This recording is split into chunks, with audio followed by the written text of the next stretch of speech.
Okay, what it is there is that it's always been a dream of mine that I wanted to have a little pond on the estate. It will be a place of relaxation, meditation, reading, praying, whatever. So what we did is that in the rainy season we have water coming through here. So this thing in the center is maybe 4 to 5 feet deep, and the water comes in, and we're starting to landscape the area. I'm going to put it in the bench. We have the hummingbird feeders, and so you can see there. These are some of the these are 919. Those are 919 coming here. We have some of the 1188 Trinitario. How long are these in the ground, Jacinta? About a year? Less. That was to the end of last year. Yeah, end of last year. I also put in some comets, and we have fish.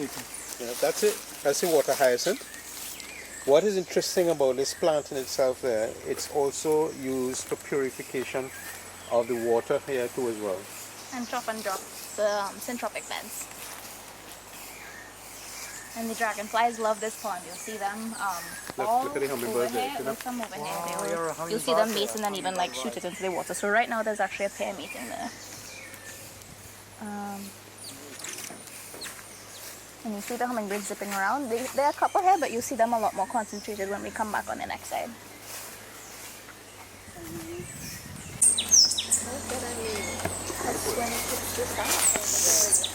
So, how long you in for that now? Were you working?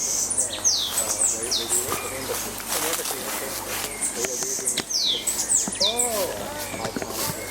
So you're going back to Japan? Yeah. How did you enjoy trying that? I like to make Arugula, mustard green. You also have endive. okay. You have butter lettuce. Yeah.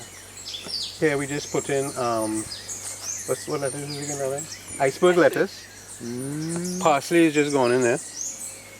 And we have seedlings coming in from next week, right through. So we're gonna already start putting in there. And we have another place in front we'll also be putting. And you also have the shadow bunny, which we use for our pestos. You have your bhaji, your basil. You have, in between we put in, you have your seasonings to help with natural insecticide. So you have thyme and parsley, and you also have what's locally known as stinking Susie, but more known as marigold. That also helps with the insects. And you also see like these in between for trapping things like grasshoppers. Grasshoppers, yes. Yeah, so you put molasses water on the inside and a mesh on top. So they're attracted to the bright yellow color, and when they hop inside, they drown. Because some of them, they eat the leaves, and because we're organic, we don't want to use any synthetic pesticides. It's alright. Yeah. So what do you call it? I mean, when you just look here at this little space here, you know, there's so many things here. You know, from your neem tree to your cocoa, to your cassava, to your guavas, to your avocados, to your bananas, to your bhaji. I mean, this is the whole thing. The biodiversity is tremendous. So I mean, you're contributing to your daily food. Yeah, definitely. Yeah. And these here you have planting. These are some rambutan which need to be planted out.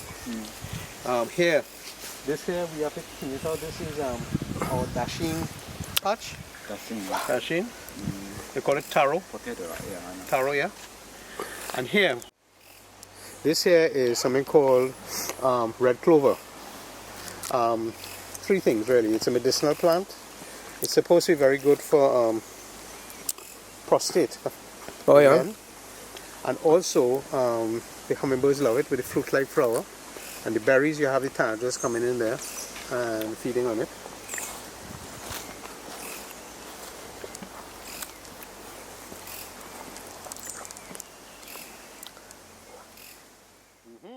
Okay.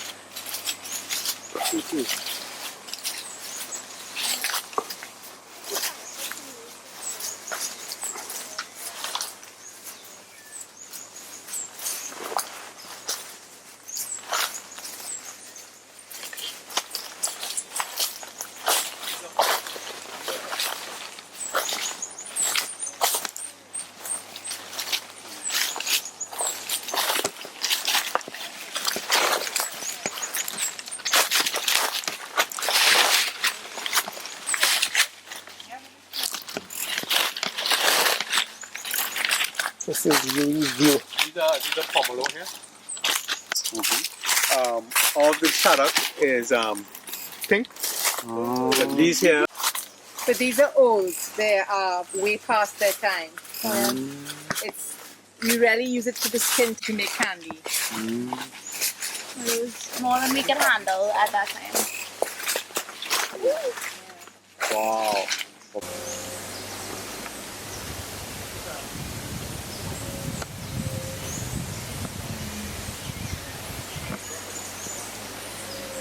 So when you put the trunks down, they will eventually decompose and add to the soil. But you can do it with manure and other things like that. So you'll see in a couple places random trunks Yeah, yeah, around yeah. trees. This is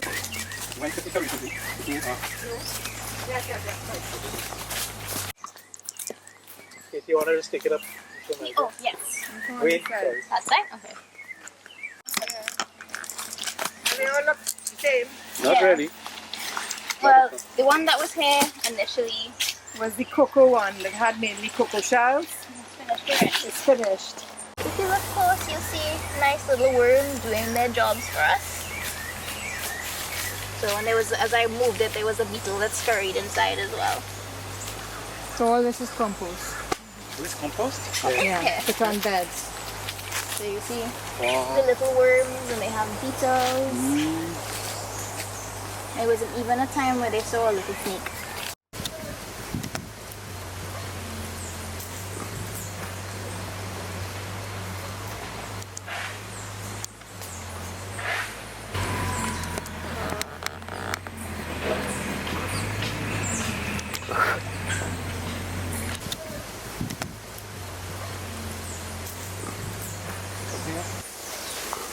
Going right back inside it for some more plants and some new plants coming in there now.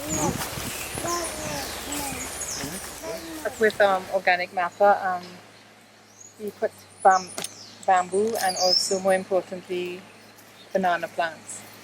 The trunks, after we harvest, we slice it in half and we put it down. And then with the syntropic, they plant very close together. And ideally, they like to do it all from seed.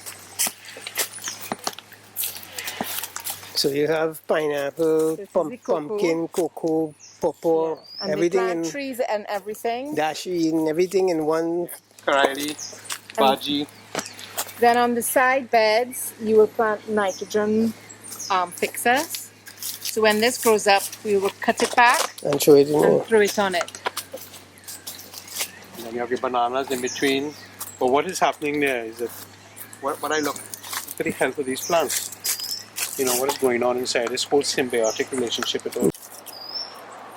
And what is great about it there is as well is that, you know, cut and throw back here, is that you're not putting any artificial fertilizers at all inside there. It's all natural. Mm-hmm. Okay.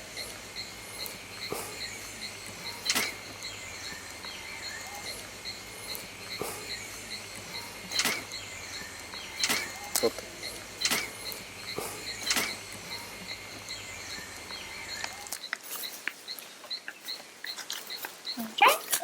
Wow, beautiful.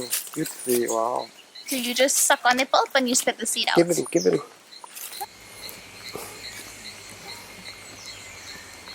In the mouth. Fruit, fruit, fruit.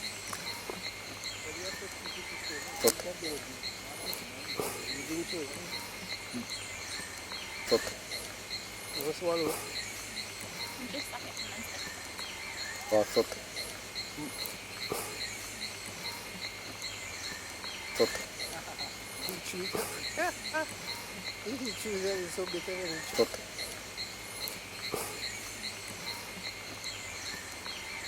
So this is what they make the chocolate from. They ferment it and then dry it and roast it. Yeah.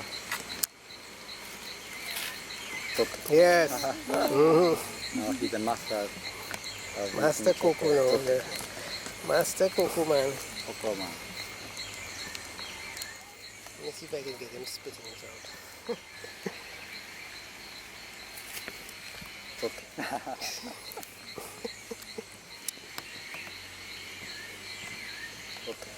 this is one unusual time. Enjoying cocoa. And you perfect that whole aspect of your ferment. I mean, like when we do our nibs, right? Clients will say, but it's not bitter. I said, it's not supposed to be bitter. We had someone come on the land once and we offered them some of our 70% and they were so hesitant. And I said, why are you so hesitant? He said, because the last time I had 70%, I gagged and I had to get rid of it. So I said, nah, try it. And he was really surprised. It's really not bitter.